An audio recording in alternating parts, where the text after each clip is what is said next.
Hindi luha bumuhos sa isang libing sa Quezon kundi premyo at palaro. Bakit kaya? Alamin sa unang balita ni Von Aquino. Sila sa manalo ng 1,000! Game face on! Ready na mga papremyo. Mag-enjoy na lang tayo. May pamigay ng mga barya at may paraffol pa. Pero teka, bakit may kabaong? Libing pala kasi yan ng tita Lily ni Reagan. Isa pa, dapat energetic. Woo! Woo! Woo! Woo! Woo! Woo! Woo! Okay, at dahil dyan, sige, tigpa 500 na kayo.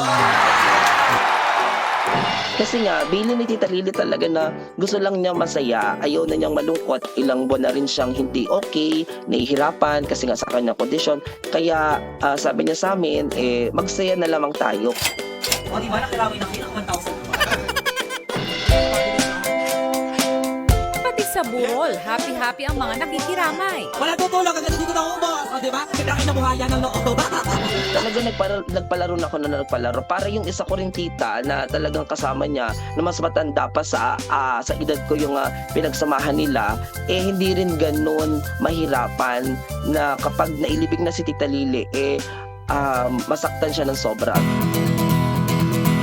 Namatay si Lily dahil sa komplikasyon dulot ng cancer.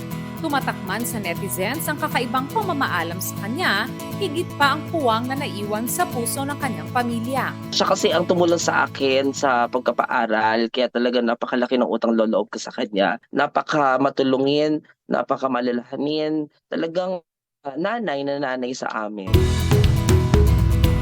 Hindi pa rin naman daw nawawala ang pait sa pagkawala ni Lily, pero nakatulong ang huli niyang hiling para mapagaan ang loob ng kanyang mga iniwan. Maswerte ako sa kanya kasi hindi naman niya ako talagang anak pero tinuring niya akong anak. Kami nung kapatid ko. So siguro nga kung ilalathala ko yung kanyang buhay, napakadaming magagandang kwento. Ay, ito yung taas ang kamay. Tita! Lily! Tita!